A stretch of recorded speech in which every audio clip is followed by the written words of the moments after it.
अस्सलामुअलैकुम दोस्तों, ग़ुलामी नबी YouTube channel में आप लोग को स्वागत। उम्मीद है आप सब खैरियत से होंगे। आज सुनते हैं पूरा वाक़या सलाहुद्दीन अय्यूबी रहमतुल्लाह अलैह के बारे में मुफ्ती सलमान अजी की ज़ुबान से। आइए सुनते हैं। अंग्रेज़ तारीख़ दान है, अंग्रेज़ है, उसका कोई ताल्लुक़ मेरे दीन से नहीं, लेकिन तारीख़ लिखने में उसने ये बात लिखी कि मैंने ऐसा जर्नेल देखा ही नहीं जैसा सलाहुद्दीन था, इसलिए कि उसके जज्बे जैसा मैंने एक भी जर्नल देखा नहीं। एक बार का वाक़या लिखा है कि 12,000 की फ़ौज थी सलाहुद्दीन के साथ, 12,000 की फ़ौज थी सलाहुद्दीन अय्यूबी के साथ। और जिस वक्त वो मैदान में उतरा, मुकाबिल में सलीबियों की तादाद 4 लाख की थी, 4 लाख की थी। 4 लाख की तादाद देखकर ना वो घबराया ना भागा, पलटकर अपनी फौज से पूछा क्या मशवरा है तुम्हारा, मुकाबिल में उतरे या नहीं उतरे। सलाहुद्दीन के लश्करी और उसके नौजवान सिपाही आम लोग नहीं थे, जज्बा जवान था। अर्ज किया है सलाहुद्दीन हमारे सिपह सालार, रसूलुल्लाह के सहाबा तादाद देखकर उतरते थे तो हम भी तादाद देख के उतरेंगे। अगर नबी के सहाबा तादाद नहीं देखते थे तो हम भी इस तादाद का कोई परवाह नहीं करेंगे। सलाहुद्दीन उनकी बातों को लेकर उतर तो पड़ा। तारीख लिखने वाला अंग्रेज आदमी है, कहता है मुकाबला कर लेना और बात होती है, लेकिन 4 लाख को तितर बितर करके रख देना तारीख की अलग बात होती है। सलाहुद्दीन के इस कारनामे के बाद वो अंग्रेज तारीख दान कहता है हमारे इलाकों में हाल ये हो गया था, हमारे यहाँ की माएँ अपने बच्चों को थपकियाँ देकर सुलाती थी और ये कहती थी कि बेटा सो जा नहीं तो सलाहुद्दीन आ जाए। सुभान अल्लाह, सुभान अल्लाह। ये मैं इसलिए बातें अर्ज कर रहा हूँ कि सलाहुद्दीन अय्यूबी की ताकत वो उनकी अपनी बॉडी की ताकत नहीं थी, वो ना ही किसी जगह से वर्जिश करके हासिल की हुई ताकत थी। सलाहुद्दीन की ताकत इश्क़ मुस्तफ़ा की वजह से थी, वो मोहब्बत रसूल का पैकर था। हमने तारीख में उन जवानों को देखा है जिन्होंने तारीख उलट करके रख दिया है, जिन्होंने ज़मीन में एक अलग परचम लहरा कर रख दिया है। आपको पता है इसी हिंदुस्तान की सरजमीन पर सबसे पहला 10,000 का लश्कर लेकर आने वाला एक जवान, अरब से सबसे पहले आने वाला मोहम्मद बिन कासिम सिर्फ 19 साल की उम्र में आया था। 19 साल की उम्र में आया था। किस लिए आया था? माल लूटने नहीं आया था, यहाँ जगह कब्जा करने नहीं आया था। जैसे आज तारीख तोड़ मरोड़ करके बताई जा रही है, जितने बादशाह आए सब आक्रमण किए, सारे लोग यहाँ लूटपाट करने आए थे। ये तारीख तोड़ मरोड़ कर बयान की जाती है। मेरे अजीजों, इस पर फिर कभी गुफ्तगू करेंगे, लेकिन मोहम्मद बिन कासिम क्यों आया था? इलाहाबाद के एक पंडित है, उन्होंने खुद लिखा है, मैं अपनी बात नहीं पंडित जी की बात कह रहा हूँ। उस वक्त हालात ऐसे हो गए थे कि चंद औरतें, मुसलमान औरतें जो श्रीलंका की सरजमीन से हज के लिए जा रही थी, उस वक्त राजा दाबिर सिंह उसके कुछ गुंडों ने इन औरतों को पकड़ लिया, उनकी इज्जत लूटी, उनका माल लूटा, उनको कैदी बनाया। उन औरतों ने उस वक्त पुकार कर कहा था कि कोई है जो हमारी इज्जत बचाएगा। कोई तिजारत करने वाला बाहर से आया हुआ ताजिर बात सुन करके अरब गया। अरब में जाकर गवर्नर जो था उसके सामने वाक़या बयान कर रहा था। 19 साल का जवान मोहम्मद बिन कासिम वहाँ से गुजर रहा था। उसने इतना वाक़या सुना कि हिंद की सरजमीन पर कुछ हमारी बहनों की इज्जत लूटी जा रही है। वहीं खड़े होकर उसने कहा लब्बैक या उख्ती, ऐ मेरी बहन, मैं तेरी इज्जत की हिफाजत के लिए आ रहा हूँ। वहाँ से पुकारा अपने चचा जो गवर्नर था उस वक्त, उससे 10,000 का लश्कर लेकर के सबसे पहले यहाँ आने वाला मोहम्मद बिन कासिम किस लिए आया था? माल लूटने के लिए नहीं, औरतों की इज्जत बचाने के लिए आया था। हिंदुस्तान की सरजमीन पर कदम रखा और उसके बाद सामने मुकाबिल में फौरन जंग के लिए नहीं आया। कहा कि जिन औरतों को कैदी बनाया वो छोड़ दो, जो हज के लिए जा रही थी उन्हें आज़ाद कर दो, और दूसरी बात जिन्होंने गुंडागर्दी की है उन्हें पकड़ो और जेल में डालो। राजा को घमंड था, उसने इनकार किया तो मोहम्मद बिन कासिम ने कहा चलो आओ मोहम्मद अरबी के शेरों से मुकाबला हो जाए। 3 दिन का मुकाबला हुआ था, न राजा बचा न बाजा बचा, सारे हजारे इधर से उधर हो गए और मोहम्मद बिन कासिम का परचम लहराया। मेरे अजीजों, औरतों की इज्जत का मुहाफिज 19 साल का जवान था जिसने आते ही औरतों की इज्जत भी बचाई और मेरे दीन का परचम भी लहराया। मैं आज पूछता हूं हमारी उम्रें कितनी हो गई? कई जवान 25 साल 30 साल क्रॉस कर चुके। आज बहुत सारी औरतों की इज्जतें जब लूटी जाती हैं, तुम तो मोबाइल में देख देख करके शेयर कर देते हो, वीडियो इधर से उधर फैला देते हो और उसके बाद समझते हो हम बहुत बड़ा काम कर रहे हैं। हर कोई यही कहता है सबको शेयर करो, सबको शेयर करो। काय के लिए शेयर करो? मेरे अजीजों, ये कौन सी जंग लड़ रहे हो? व्हाट्सएप मोबाइल की जंग लड़ रहे हो? तुम्हारे अंदर अगर गैरत बाकी है तो मेरे अजीजों, किसी की इज्जत लुटते हुए देखकर तुम तमाशा नहीं कर सकते। ईमान बेदार करो, ईमान बेदार करो।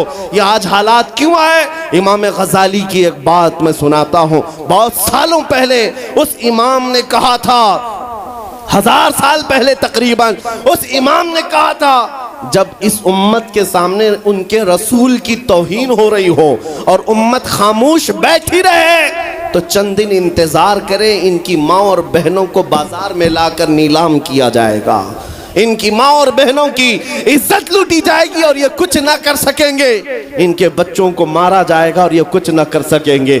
मैं आज महसूस कर रहा हूँ हुजूर की गुस्ताखी पर और तौहीन पर खामोश रहने का नतीजा ये है कि अब हमारे घर भी सलामत नहीं रहेंगे। लोग आज चीख रहे हैं, मस्जिदें वीरान हो गई, मस्जिदें टूट रही हैं, खानकाहें टूट रही हैं, न जाने कितने मज़ारात बिल्डोजर से ख़त्म किए जा रहे हैं। ये तमाम बातें अपनी जगह पर। मैं आपसे पूछता हूँ, जाने ईमान रसूलुल्लाह तरह चल तो नहीं सका, लेकिन खुद कैसे चलता था ये भी भूल गया और मैं उसको थोड़ा बदल करके अपनी कौम के लिए कहता हूँ, शेर चला कुत्ते की चाल और अपनी चाल भूल गया। अल्लाह ने तुम्हें मोहम्मद अरबी का शेर बनाकर पैदा किया। हकीकी बात है ये मेरे अजीजों, हकीकी बात है। एक जिनके यहाँ कीड़े बहुत ज़्यादा होते हैं वो मेरे साथ छेड़खानी कर रहे थे। 2 दिन कबल की बात है, मैंने किसी जगह तकरीर किया तो मुझे छेड़खानी कर रहे थे। हमारे दीन से कोई ताल्लुक़ नहीं। मैंने किसी छोटे दज्जाल के बारे में कहा तो उन्हें बड़ी लग गई थी। आज की तकरीर फिर वो सुन रहा होगा, साहब मैं कहता हूँ, मुझे उन्होंने मैसेज में कहा है, गोश्त खोर मौलाना, गोश्त खोर मौलाना, गोश्त खाते हैं और स्टेजों पर चिल्लाते हैं। मैंने जवाब में कहा, अल्लाह का बड़ा शुक्र है गोबर खोर तो नहीं है, अल्लाह का बड़ा शुक्र है हम गोबर को कोहे नूर कहने वाले तो नहीं हैं। अल्लाह ने दूध पीने वाली कौम में पैदा किया है, पेशाब पीने वाली में नहीं। नारे तकबीर, नारे रिसालत, नारे हैदरी।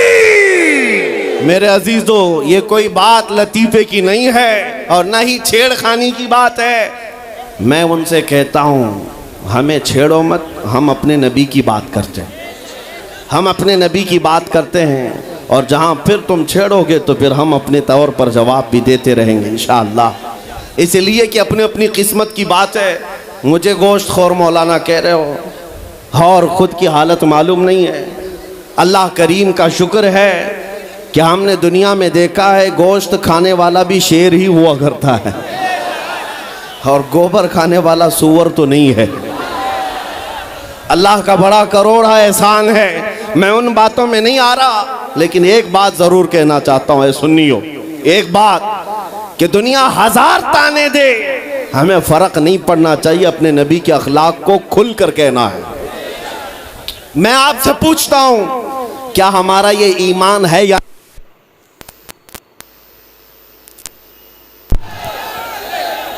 हेलो हेलो, हमारा ये ईमान है या नहीं कि मेरा खुदा सच्चा है? बेशक हमारा नबी सच्चा है, हमारा दीन सच्चा है, कुरान सच्चा है। जब तुम्हारा यकीन है कि मेरा खुदा सच्चा, मेरा दीन सच्चा, मेरा कुरान सच्चा, मेरा नबी सच्चा, तो फिर मेरे अजीजों सर झुकाकर नहीं, सर उठाकर जियो। बेशक सुभान अल्लाह। और तुम्हें हुजूर अकरम सल्लल्लाहु ताला अलैहि वसल्लम के अखलाक पर कभी शर्म नहीं आनी चाहिए।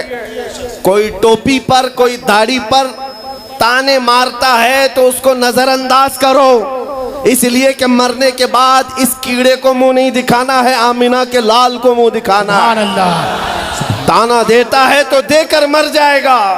हमें फर्क नहीं पड़ता, हमारे लिबास से जलते हो तो और जलो, मरो, इसलिए कि जिसकी किस्मत में यहाँ भी जलना वहाँ भी जलना।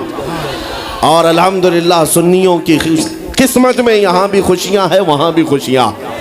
हम यहाँ पर हुजूर पाक का जिक्र कर रहे हैं और खुशहाल हैं, अल्हम्दुलिल्लाह खुशहाल हैं, इसलिए कि मुझे पता है हमारी हैसियत क्या है। खुशहाल हैं, आप भी हैं, हम हैं। ये छोटी मोटी शिकायतें तो सब करते हैं आप, कि बीमारी है, घर में खाना पानी नहीं है, धंधा नहीं चल रहा है, बिजनेस नहीं चल रहा है, सब लॉस में है, जॉब नहीं है, सब शिकायतें तुम्हारी है, हमें पता है। मेरे अजीजों, हम तो बार बार ये रोना रोते हैं, हम बड़ी कमज़ोर कौम हैं, हम बड़ी कमज़ोर कौम हैं, हम बड़ी कमज़ोर कौम हैं। लेकिन मीडिया के दज्जाली कुत्ते बार बार भौंक भौंक कर बताते हैं तुम कुछ हो, तुम कमज़ोर नहीं हो। 24 घंटे हम पर डिबेट होता है कि नहीं होता है? कुल मिलाकर हम पर ही डिबेट। अरे मियाँ, यहाँ तो इलेक्शन भी कैंपेनिंग के लिए हम हैं, हमारे मुद्दे को लेकर के ही सबको लड़ाना है, सबके दरमियान। मैं आपसे ये कहता हूँ, ये बातें यूं ही नहीं, वो बार बार तुम्हें भौंक कर बता रहे हैं तुम कुछ हो, लेकिन तुम कहते हो नहीं मैं कुछ नहीं हूँ, हम कमज़ोर हैं, वो कहते हैं नहीं कमज़ोर नहीं, तुम कुछ हो। एक तरफ तो कहते हैं कुछ नहीं है, सब बिखरे हुए लोग हैं, पंचर पुत्र भी कहते हैं, लेकिन फिर हम उनसे कहते हैं मियाँ पंचर पुत्र है तो 24 घंटे डिबेट हम पर क्यों करते हो? डर किस बात का है? किस बात का डर है? क्या दूसरी और कौमें नहीं हैं जिसको निशाना बनाओगे?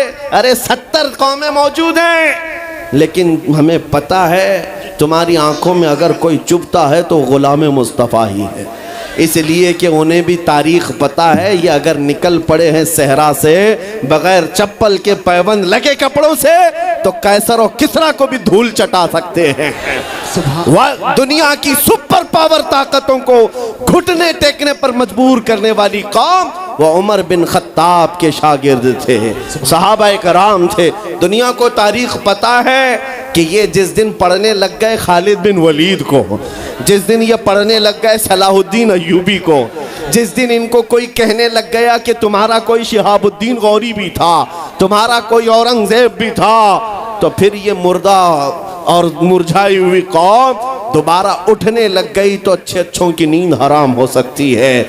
इसीलिए कहा जाता है मुसलमानों के मोहल्ले में नशा बांटो, मुसलमानों को नशा करवाओ, नशा बेचने वाले यही, नशा करने वाले यही, इसलिए कि ये जब तक नशा में रहेंगे हम सुकून से रहेंगे, और जिस दिन ये उठ गए तो दूसरों के सुकून के लाले पड़ जाएंगे। इसलिए मेरे अजीजों, मैं तुम्हें बेदार करने के लिए आया हूँ और दुनिया की नज़रों में खटकता रहूँगा, लेकिन मेरे पास जितना भी वक्त मौजूद है मैं खामोश नहीं रहूँगा इंशाअल्लाहुल अज़ीज़। कल को भी अगर मेरी फांसी हो जाए मुझे इस बात की परवाह नहीं है, दुनिया से जाएंगे। हमारे एक के मर जाने के बाद उन कुत्तों से कहता हूँ कि इसको ये मत समझ लेना कि इस्लाम ख़त्म हो जाएगा, मुझ जैसे 1000 कट भी जाएं तब भी हम नारा यही लगाएंगे, इस्लाम जिंदा होता है हर करबला के बाद। नारे तकबीर, नारे रिसालत,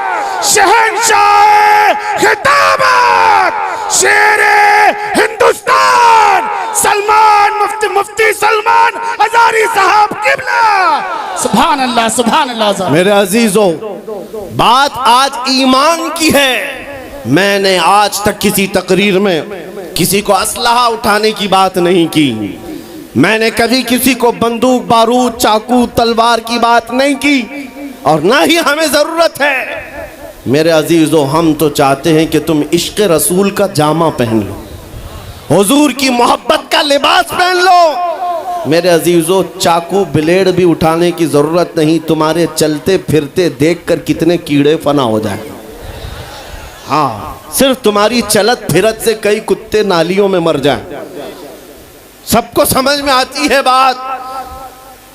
और जिन लोगों ने मुझसे पूछा था बार बार, आप कुत्ते किसको कहते हैं, मैंने कहा कोई सुन्नी मुझसे पूछा ही नहीं, किसी ने मुझसे पूछा ही नहीं। ये सारी तकरीरें सुन रहे हैं, आपने पहले ही पूछा तो कहीं ऐसा तो नहीं कि जख्म पर जाकर बात लगी हो। खैर मेरे अजीज़ों, आपको मैं बारहा बेदार इस बात के लिए करना चाहता हूँ, हुजूर के अगर गुलाम हैं तो पूरे गुलाम बनो, पूरे गुलाम।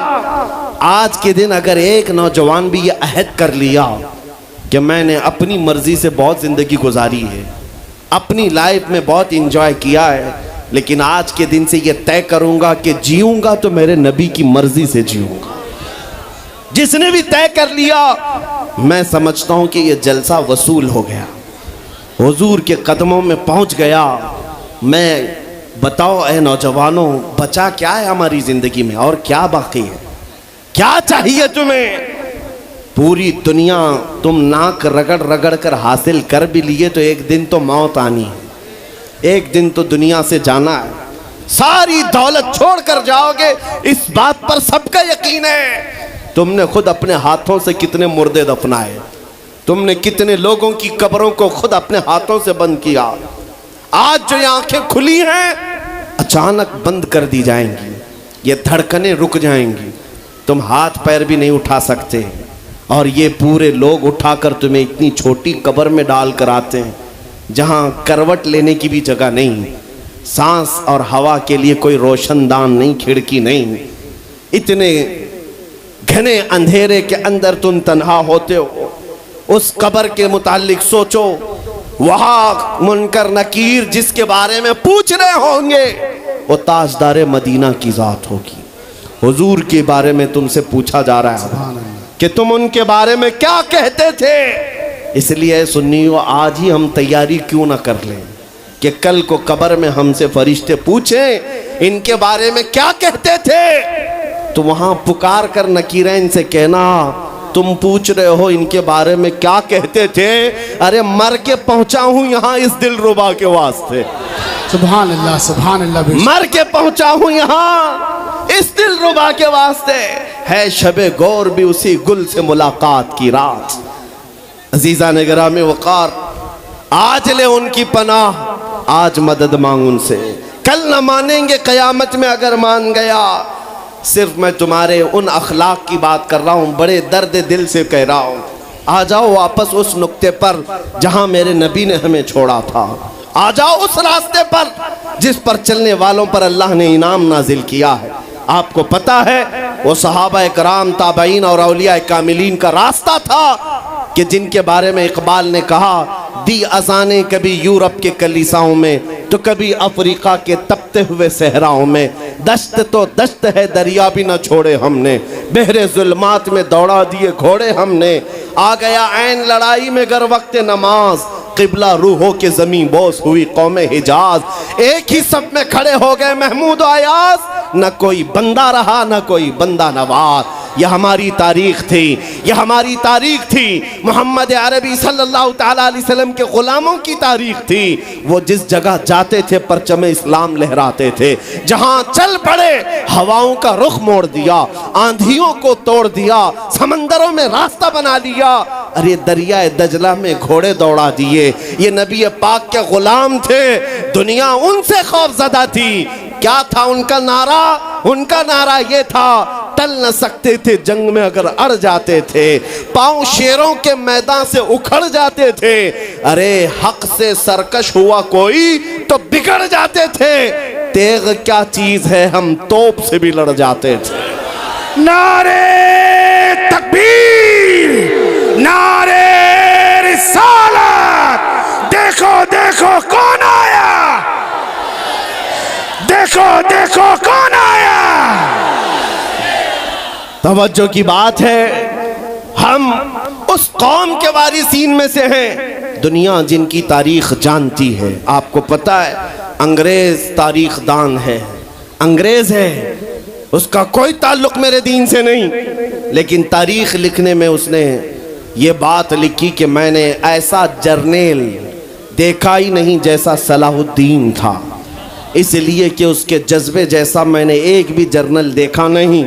एक बार का वाकया लिखा है कि 12,000 की फौज थी सलाहुद्दीन के साथ, 12,000 की फौज थी सलाहुद्दीन अय्यूबी के साथ, और जिस वक्त वो मैदान में उतरा मुकाबिल में सलीबियों की तादाद 4 लाख की थी, 4 लाख की थी। 4 लाख की तादाद देखकर ना वो घबराया ना भागा, पलटकर अपनी फौज से पूछा क्या मशवरा है तुम्हारा, मुकाबिल में उतरे या नहीं उतरे। सलाहुद्दीन के लश्करी और उसके नौजवान सिपाही आम लोग नहीं थे, जज्बा जवान था। अर्ज किया है सलाहुद्दीन हमारे सिपह सालार, रसूलुल्लाह के सहाबा तादाद देखकर उतरते थे तो हम भी तादाद देख के उतरेंगे, अगर नबी के सहाबा तादाद नहीं देखते थे तो हम भी इस तादाद का कोई परवाह नहीं करेंगे। सलाहुद्दीन उनकी बातों को लेकर उतर तो पड़ा। तारीख लिखने वाला अंग्रेज आदमी है, कहता है मुकाबला कर लेना और बात होती है, लेकिन 4 लाख को तितर बितर करके रख देना तारीख की अलग बात होती है। सलाहुद्दीन के इस कारनामे के बाद वो अंग्रेज तारीखदान कहता है हमारे इलाकों में हाल ये हो गया था, हमारे यहाँ की माएँ अपने बच्चों को थपकियां देकर सुलाती थी और ये कहती थी कि बेटा सो जा नहीं तो सलाहुद्दीन आ जाए। सुभान अल्लाह, सुभान अल्लाह। ये मैं इसलिए बातें अर्ज कर रहा हूँ कि सलाहुद्दीन अय्यूबी की ताकत वो उनकी अपनी बॉडी की ताकत नहीं थी, वो ना ही किसी जगह से वर्जिश करके हासिल की हुई ताकत थी। सलाहुद्दीन की ताकत इश्क़ मुस्तफ़ा की वजह से थी, वो मोहब्बत रसूल का पैकर था। हमने तारीख में उन जवानों को देखा है जिन्होंने तारीख उलट करके रख दिया है, जिन्होंने जमीन में एक अलग परचम लहरा कर रख दिया है।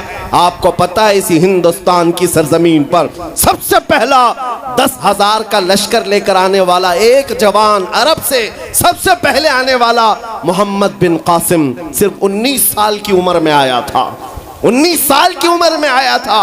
किस लिए आया था? माल लूटने नहीं आया था, यहाँ जगह कब्जा करने नहीं आया था। जैसे आज तारीख तोड़ मरोड़ करके बताई जा रही है, जितने बादशाह आए सब आक्रमण किए, सारे लोग यहाँ लूटपाट करने आए थे, ये तारीख तोड़ मरोड़ कर बयान की जाती है। मेरे अजीजों इस पर फिर कभी गुफ्तगू करेंगे, लेकिन मोहम्मद बिन कासिम क्यों आया था? इलाहाबाद के एक पंडित है, उन्होंने खुद लिखा है, मैं अपनी बात नहीं पंडित जी की बात कह रहा हूँ। उस वक्त हालात ऐसे हो गए थे कि चंद औरतें, मुसलमान औरतें जो श्रीलंका की सरजमीन से हज के लिए जा रही थी, उस वक्त राजा दाबिर सिंह उसके कुछ गुंडों ने इन औरतों को पकड़ लिया, उनकी इज्जत लूटी, उनका माल लूटा, उनको कैदी बनाया। उन औरतों ने उस वक्त पुकार कर कहा था कि कोई है जो हमारी इज्जत बचाएगा। कोई तिजारत करने वाला बाहर से आया हुआ ताजिर बात सुन करके अरब गया। अरब में जाकर गवर्नर जो था उसके सामने वाकया बयान कर रहा था। 19 साल का जवान मोहम्मद बिन कासिम वहाँ से गुजर रहा था। उसने इतना वाकया सुना कि हिंद की सरजमीन पर कुछ हमारी बहनों की इज्जत लूटी जा रही है। वहीं खड़े होकर उसने कहा लब्बैक या उख्ती, ऐ मेरी बहन मैं तेरी इज्जत की हिफाजत के लिए आ रहा हूँ। वहाँ से पुकारा अपने चचा जो गवर्नर था उस वक्त, उससे 10,000 का लश्कर लेकर के सबसे पहले यहाँ आने वाला मोहम्मद बिन कासिम किस लिए आया था? माल लूटने के लिए नहीं, औरतों की इज्जत बचाने के लिए आया था। हिंदुस्तान की सरजमीन पर कदम रखा और उसके बाद सामने मुकाबिल में फौरन जंग के लिए नहीं आया। कहा कि जिन औरतों को कैदी बनाया वो छोड़ दो, जो हज के लिए जा रही थी उन्हें आज़ाद कर दो।